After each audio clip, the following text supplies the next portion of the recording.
Uh, yeah. Uh, yeah.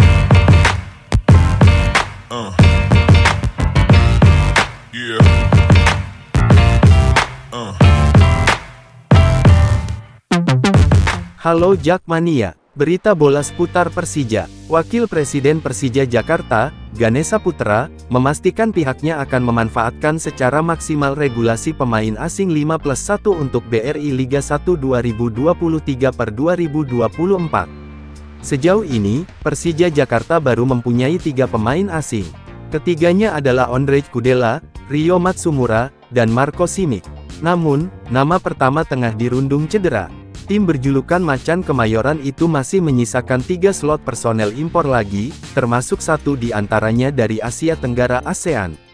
Pergerakan Persija Jakarta terbilang lambat dalam berburu pemain asing. Sebab, tim Macan Kemayoran mencari personel impor dari Eropa yang mayoritas kompetisinya baru berakhir pada Mei tahun 2023.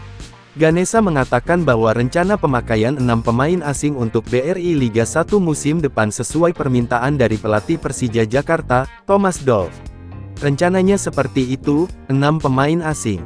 Sesuai dengan apa yang Coach Thomas Doll inginkan, ujar Ganesha. Ganesha mengisyaratkan calon pemain asing Persija segera merapat. Namun, ia belum bisa mengungkapkan tanggal pastinya. Kick-off BRI Liga 1 2023/2024 tinggal 5 hari lagi. Sementara itu, Persija akan melawan juara bertahan, PSM Makassar, di Stadion Utama Gelora Bung Karno SUGBK, Jakarta, pada tanggal 2 Juli tahun 2023.